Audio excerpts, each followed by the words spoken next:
number in order to set up the account. So I will put together that application for tax ID number and send that over to you. One thing I will need from you is your Social Security number, and you can provide that to me just by phone, so that you don't have to send it to me in an unsecured email. And then I can enter that once I get the signed form back from you. I can enter that in the online portal when I apply for the number, and so that will be something that happens pretty quick as well. So when you say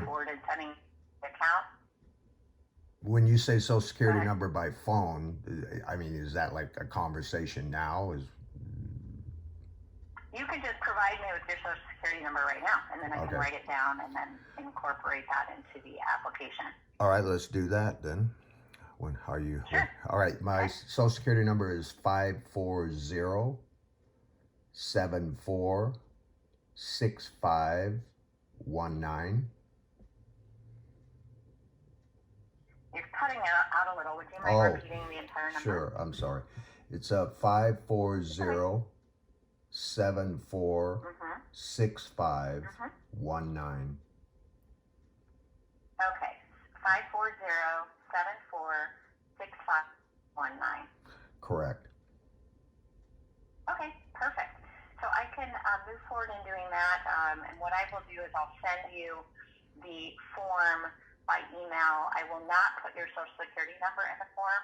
Okay. But if you will sign the form and get that back to me, which authorizes me to apply for a tax ID number online, that would be helpful, because what you'll want to do once we get that number, which will be pretty instantaneous, I get it at the time I apply for it online. Okay.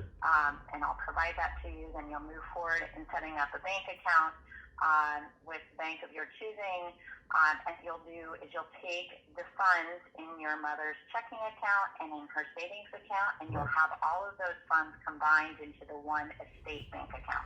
Now, the reason for this is it keeps things simple, and then from a later documentation standpoint, we have only one account that we need to perform a kind of official accounting for at the end of this process. Now let me ask you this, and my mother's home, at this time, we're still paying the electricity, the utility bills on it. As long as I keep track of everything, is it okay to use the funds to pay for that? Yes, it is. So what the preference would be is for you to put everything into one single estate bank account, and then use checks to make payment on those underlying expenses. And those are all very legitimate expenses for the estate, and those can come off the top of the funds that you combine into a bank account. So things that are set up, with the hope being that you get the home sold. Right. And we're probably wanting to jump on that just because we feel that the market's pretty good right now. Exactly. And we don't know what could tank in the future, so we don't. Exactly. Right. Yeah, absolutely. So all right, so I'm going to set up a checking account.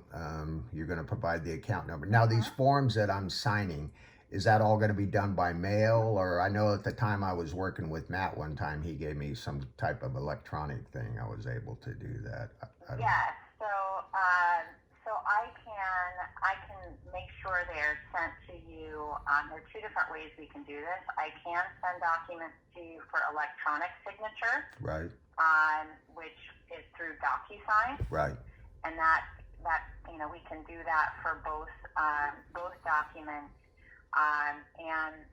And then what we'll do is once I get the tax ID form back, I'll apply for that, and then the other document, the information for heirs, we will send that out on your behalf. Right. Just so that we can track that it's done, and then we just send it to each of the heirs by mail at the mailing addresses you previously provided. Right. And then we file a declaration with the court indicating, yes, we mailed this to everyone. So pretty straightforward, but I can take care of that on my end. There's not a lot of magic to it. And a lot of this again is just kind of trudging through the various steps that are required under the law, and so a lot of that goes on behind the scenes. The next thing that will be more relevant to you is we will need to provide the court, file with the court, an inventory, an official inventory of the estate's assets. So we know that she owned the home, and we know that she had 2 bank accounts, and we know what those values were as of the time of her death. And the home, you had an estimate from Zillow reflecting a value of $525,000. Right. Yeah. I might suggest that you get a comparative market analysis from the broker that you're working with, just to support that amount, because when we file an inventory with the court, we want to make sure that we're basing it on something legitimate. Right. I don't typically recommend to clients that they go out and pay for a full appraisal of the property, because it's a little overkill. Right. And it costs money and it takes time. Right. But having something which says this is what the property should sell for, that is good documentation for my file, so that if anyone were to ever scrutinize the inventory and question how we came to that value, right, we have something that supports it. So if you can ask your real estate broker about comparative market analysis, and then get that over to me, that will be helpful for my purposes in preparing the inventory. The other thing that I will need is if you can give me a snapshot of both the checking and savings accounts. I'll need to know which bank they were with, and then if you can give me a snapshot which shows me those values as of that date, that would be helpful. Okay, so the values, we're talking about the date that I'm sending it, or the date of my mother's death? No, the date of death. We need to value everything as of date of death. Right. Okay. Yeah, and that was the value that was in an email, but you want a snapshot picture of it so you can see it. Yes, because right. I'll need the name of the bank, right, the name of the financial institution, and I'll need the account numbers. Okay. As well. Right. And then we just need that background information to support what we're putting in the inventory. All right. And then I assume that in addition to the home and the checking and savings account, she, likely had personal property, that may be of nominal value, furnishings and the like. And typically in an inventory include a category for those items. We don't individually list them out because they don't typically have enough individual value. But if you want to give me an idea of the approximate kind of estimate of value for a category of everything else that she owned at the time of her death, that would be helpful as well. And it may be, quite nominal, but that's helpful because, anyone with home is expected to have some amount of furnishings and personal property that they have inside the home. Yeah, and just a quick question on that. Our thought was we're just going to come and none of us have any. Well, no, not really. Okay. We're just pretty much going to trash it because it's not. None of us really. My brother doesn't want to take it. I don't want to really take it. She had a couch. All her stuff was kind of older just because she was bedridden for the last few years, and my brother was taking care of her. She was blind, so she wasn't in there updating and getting new things, or really, things were pretty much not. So we were just going to get rid of it. So you still want to just maybe go ahead. I guess the question would be if you were to donate right it to a nonprofit, what would the approximate value you'd claim be? And this is less of an exact science than the checking and savings account, obviously. Right. We just need to have something in there. If it's of nominal value, so be it.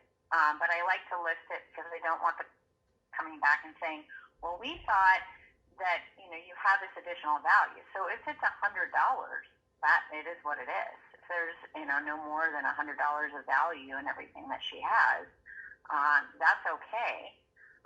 We just need to, I just feel more comfortable listing it as a category so that somebody doesn't later question why it wasn't in there, because it's truly part of what she owned at the time of her death. Okay. All right. I'll just put, okay. Understood. Yeah. And then as far as, so once I get all that information regarding the statements from the bank, which show the values as of date of death, a comparative market analysis for the property, and just some additional information from you regarding, how you might want to value this category of furnishings, household goods, and the like. Then I can move forward in putting together an inventory and getting that filed with the court as well, and that will be one additional document that I'll have you sign. And then we'll be in a bit of a holding pattern. You will be, moving forward with sale of the property as you are. Mm-hmm. And we're essentially going to be waiting out this creditor waiting period of 4 months. So it's a 4-month period. Like I said, it starts upon the later of two things that we do, which is either filing of the issuance of the information to heirs document I'm going to send you today, or publication of notice. So we'll be, I presume we can get, both of those done within the next week. And that's what's going to trigger this 4-month waiting period. So we'll do everything we can during the 4-month waiting period with the idea that hopefully we can keep things simple. And at the end of that period, once it expires, we can move forward with trying to finalize this probate and get it closed. Okay, so I don't foresee a lot that needs to be done. Right. Other than getting the home sold and waiting out the time period. Yeah, that's straightforward. The major one, because again, she didn't have all types of value and other things. So, it sounds like to me the main thing that's going to trigger the 4-month is when I'm always kind of forgetting the wording. It went onto the market for the creditors to start seeing if. Yes. So and somewhere you can get that date. I'm assuming of when that started, or who. I will. Yes. Yeah. I already notify the publisher, and then I wait for them to provide me with a proof. Right. And when they provide me with a proof, they tell me what the first date of publication will be. I look at the proof, make sure that it's accurate, which is just making sure the case number and the name and your name, name of the estate and your name are all accurate, and then they get it published with that date that they've already provided to me. So that's how we know how to measure that 4-month waiting period. But technically, since I'm getting calls and stuff, I'm assuming it's already being published. Correct? Or is that something else? There are two different things that could be going on. One is that you've been appointed by the court as personal representative, so it's now a public record that you are acting on behalf of your mother's estate. Okay. So sometimes people cull those records, court records, and learn who the personal representative is, and you'll be surprised by how much junk mail I receive for various estates that I've represented. Right. From immediate cash buyers for homes. Right. People who want to charge money to do all kinds of things that aren't necessary. It does trigger contact. One thing I will say about the home is making sure that the home is secured, because once a probate is filed, somebody knows that there's property, perhaps, or can guess what property exists, because we have the address. Her address was attached to the probate, and there are instances in the past, not with any of my clients, thankfully, but you hear about them in the media, where somebody went and stole from a home or broke into a home. So you do want to make sure things are kept up and carefully tracked. Well, now the contents of the home aren't of concern. It's more the condition of the home itself and making sure it's secured from criminals. Right. Well, my brother's watching it, So, Great. so Perfect. right. Perfect. So Okay. he's still in the area. Yeah, that's great. That's great. It's very helpful to have somebody local to help deal with those kinds of things. Right. And then, along the way, if there are questions that you have when you're selling the property, you're always welcome to reach out to me. There's probably not a lot that you'll need to know how to deal with. The proceeds from the sale of the home will need to go into that estate bank account, which you will have, already set up by that point. The other thing that about that estate bank account is I would like to make sure that the type of estate bank account you set up is one that provides you with copies of checks on your monthly statement. And the reason for that is because at the end of this process, we will need to file an accounting with the court, which accounts for all of the assets, what's happened during this probate process, what expenses you've paid on behalf of the estate, and we'll need copies of all of those checks to show, indicate that they were appropriate expenses. The court requires us to file the copies of the checks with them. So we always want those, and you can always request them later on, but it's helpful to have that in advance from the bank. And there's probably only going to be a few months during which there are checks. And otherwise, there probably won't be any money coming out of that account, which will simplify things. Well, once the property is sold. Yeah, once the property is sold.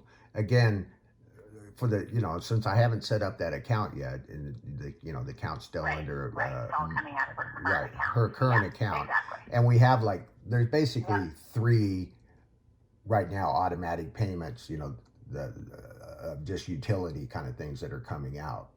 So,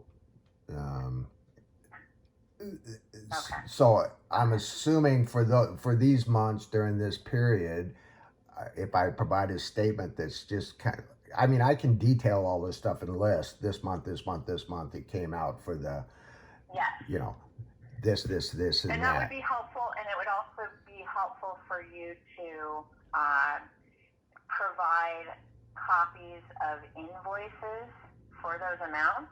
Right. Okay. And then, the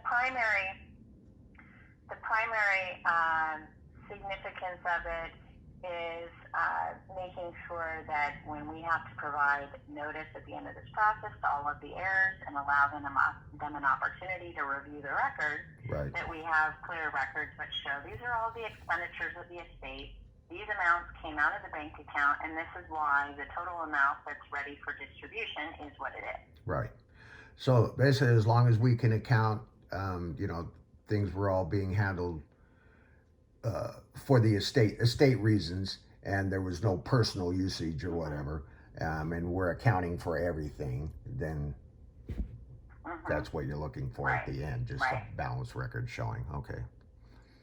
That's what I thought. Exactly. Is what it is. So you got the starting when she died, whatever the remaining balance is, and then just as long as you account for the difference of where those funds went and their legitimate expenses. Right. Exactly. Okay. Yep, that's exactly right. So it'll be very straightforward when we get to the end because there won't be a significant number of expenditures, which is helpful. The amount of documentation we'll need to do here will not be as significant as it would be if you were going to hold on to the home for the entire process, or if there were multiple homes or other expenses. Other homes, stocks and bonds, expensive paintings, all this kind of stuff, right? Right. Exactly. Yeah, my mom's life was pretty simple at the end here, so she didn't have a lot.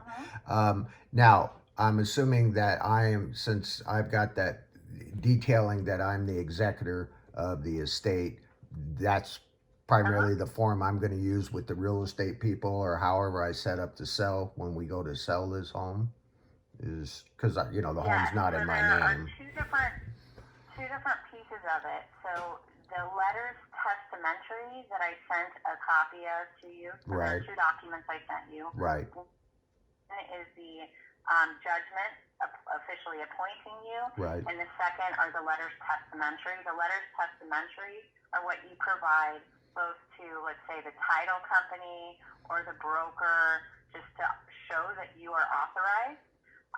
And then when you go to set up the bank account, you will also need to show the letters testamentary so that they know you have the authority to set up a bank account and to take, action on behalf of your mother's bank account. Right. As they stand now, which will be to move those funds into the estate bank account once it gets set up. Okay? Okay. So the letters testamentary are hugely important, and that's what is the appropriate documentation to provide to somebody to reference that you have the authority. Okay? Okay. All right. And then, like I said, I'm going to send you. I'll have my office send these documents to you through DocuSign. Right. So again, it will be this application for employer's identification number, and then a document titled Information to Heirs. Okay. And if you'll sign both of those electronically, then they'll get sent back to us automatically, and then I can move forward in getting the information to heirs sent out. I can move forward with applying for the tax ID number for the estate. Once I get that, I will send you confirmation of the number so that you can move forward in setting up a bank account. Right. And then I will also let you know once notice of the estate was published. I did already hear back from the representative of the publisher, and he indicated he is working on a proof and will follow up with me shortly. Okay. So that's all good news. Right. And I think, really, at the beginning, we just want to try to set a bunch of things in place, and then there will be, a few months during which we probably won't need to do a lot together. We'll be in a bit of a holding pattern. There'll be final documents that sometimes I like to prepare in advance just to know that we have them ready to go once we hit the end of the creditor waiting period.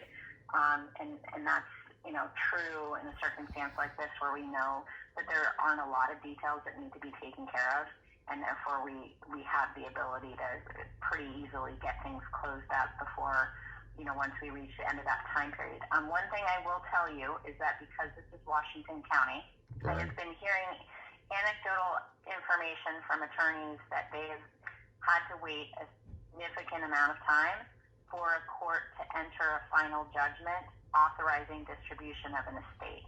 So it could take months for us to hear back from the court, and I don't understand why Washington County is taking so long. I've had very good luck with Multnomah County being pretty quick. Now Multnomah County is bigger, but I just want to let you know that. So that kind of lends towards making sure that we can move very quickly at the end of the 4-month waiting period, so that we at least get it submitted to the court, and then wait for however long they're taking at that time to get back to us. And then in the interim, there won't be anything for you to do. We'll just be waiting to hear back from the court, and you'll just have the funds sitting in that account. You won't be authorized at that point to distribute anything. Right. So, no heirs get cash. You don't pay attorney's fees. None of that happens until the end of the process when we get a judgment from the court authorizing that. Okay? Okay. All right. Well, my big. Yep. No, I'm just saying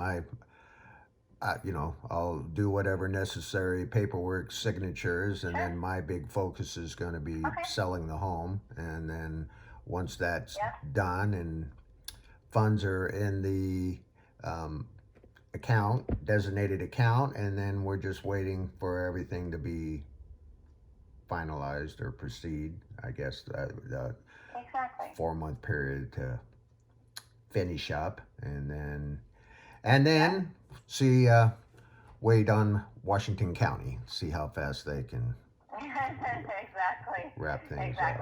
One more thing just for me to bring up with you is that at the end of this process, you will have the ability to decide whether you want to be paid personal representative fees for your service in this role. Right. And it's something that's authorized by law, and it's up to you and only you as to whether you choose to be paid that amount. It comes out to approximately 2% of the total value of the state. So it's not going to be life-changing for you, Right. and it could be considered taxable income to you, but nonetheless, it's something that, some clients choose to take from an estate for, to compensate them for their efforts because, it does take time to deal with this. Right. So I bring that up now, and you can kind of decide along the way if that's something that you want to avail yourself of. And if so, then at the end of the process, we'll build that into our final document and go from there. Okay? Okay. All right. Well, I guess that's all good. I don't have a bunch of pressing questions. I guess if they come up, I'll shoot you an email or whatever. And you've been quite responsive for me, quickly, I mean. So I appreciate that. Yeah. And, yes, of course. And I stay very busy, but I do my best to make sure I'm on top of all of my emails that come in. So email is always a great way to contact me. We did, and I don't know if you've seen this yet, but Matt is no longer with our office. He had to leave to take care of an ill family member. Right. And so I do have a newer assistant, Nicole. She's still learning the ropes, and is not, and so she's still being up to speed. But I'm in my, physically in my office much more than I was during COVID. So I tend to be more easily reachable than I was during COVID when I was mostly working from home. Now, so, feel free to reach out. And sure. Happy to help with anything. Is there any, I'm probably going to be up in the Portland area at least one more time. My sister and I, we plan to go there just to get the house kind of straightened up and in order. Whatever little touch up we need to do, but and also just the furnishings and stuff. However, we're gonna get that cleared out. So, do we need to personally meet for anything, or is how does?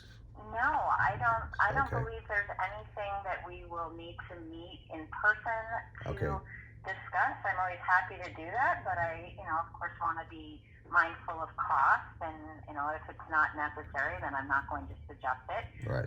But if you are in town and you do want to stop by the office, you're welcome to reach out, and we can set up a time for you to do so. Okay. Okay. Very good. So everything can pretty much, if need be, everything can pretty much be done as we're doing it now. If for whatever reason I couldn't get there. Phone, we should be able to accomplish everything we need to accomplish without you having to physically come in the office. And I'm accustomed to having clients, either personal representatives or clients in other matters live outside of the area. So it's very easy for us to do everything we need to do without being available in person. Okay. And the letter that goes to all the heirs or the people, my siblings and everything, that's a letter just saying that, is it detailing, because we won't have amounts or anything or is it? No, it doesn't detail anything other than the fact that you have been appointed. Okay. One, it notifies them of her death, which they already are aware of. Right. Two, it notifies them that there is now an official probate that has been set up. And three, it notifies them that you are the personal representative and are represented by our office. Okay. That's it. So it's a very straightforward, not a very detailed letter, quite frankly. And it's just set up to just officially recognize, comply with the law. Right. Okay. All right. All right. Thank you, Janet. And absolutely great. Well, nice talking to you, and I will follow up with you today with these two documents, and then if you will follow up with me on the comparative market analysis for the property, bank statements referencing the values as of the date of death and showing the name of the financial institution and the account number, and then also just give me an idea as to kind of personal property, household items, value as a category. Then I can start working on the inventory. And then again, I will let you know once notice of the estate was published. And if you'll keep me posted on sale of the property, one thing we will need at the end of the process is we will need a copy of the final closing statement, which shows the net proceeds to you, and that's something that the title company will provide. Okay. Also, now when you were saying that the bank statements at the time of my mother's death, so. And I am going to, I guess, send them to you. Is that something? Well, I mean, I don't really get them. Do you need some? Is this something I can print off the document that I get online, or do you need them to send me the actual statements, or I can get them to try and send them to you? How do we want to do that? So here's what I would suggest doing, because, obviously people don't, typically die right on the date, when a statement is issued. So a statement is not likely to show us the value as of July 19th. And so it's always helpful for me to have an official bank statement, which you can send to me just so that I see the account information and see an official bank statement for it. But what's more important right now is to just have a snapshot. So if you are able to get something from the bank requesting a value in each of the accounts as of July 19th, and or if you're able to print something off from online access to the accounts, whatever the case may be, that would be. If you were obviously able to get those values, I don't know how you were able to get them, but having something which shows me the name of the financial institution, the bank account numbers, and the values, something that's actually from the bank, whether you're getting that yourself or having them send that to me, either way is fine. Okay. Well, I mean, I know online, I think I did, I could show you. You could pull it. I can pull it, and there was also like activity on the 19th, and it shows what the balance was. So I mean, maybe it's just something visual you can see, and then all right. So I'll put something together, and then and maybe get something from them also, just saying officially that the balance was this on that date, and then I can also show you visually. All right. I'll do that and then get that sent. One thing, just as I was looking through my records, one thing I had noted is that the death certificate says that her home is located in Multnomah County, but my understanding was that it's in Washington County. I don't know. Is that correct? It is. So is that another error on the thing? I think it is officially. She's like right on the edge there. Border. Yeah, she's like right on the border, but I believe it technically. I know she pays her taxes to Washington County. Yeah.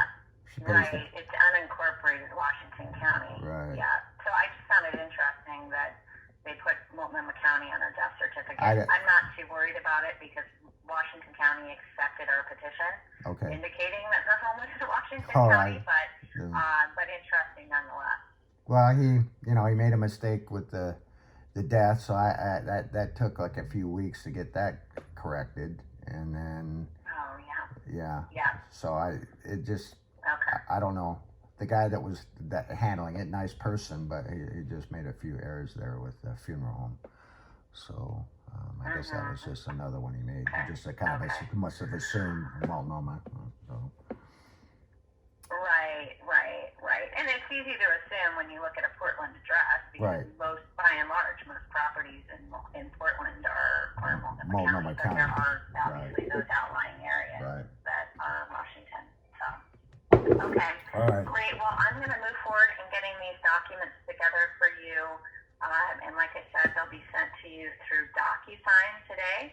And then if you'll just take care of getting electronic with signs, and they'll automatically be sent to us. And then if you'll also take care of collecting that information and getting that over to me as well, that would be helpful. So just to sum up real quick, the three things that I have noted, you want me to get once I start dealing with a realtor that we've chosen, the comparative marketed analysis from the realtor, and then just a bank statements or some kind of documentation officially showing my mother's balance of her accounts as of date of death, and then just a kind of some kind of listing of personal item category or personal items.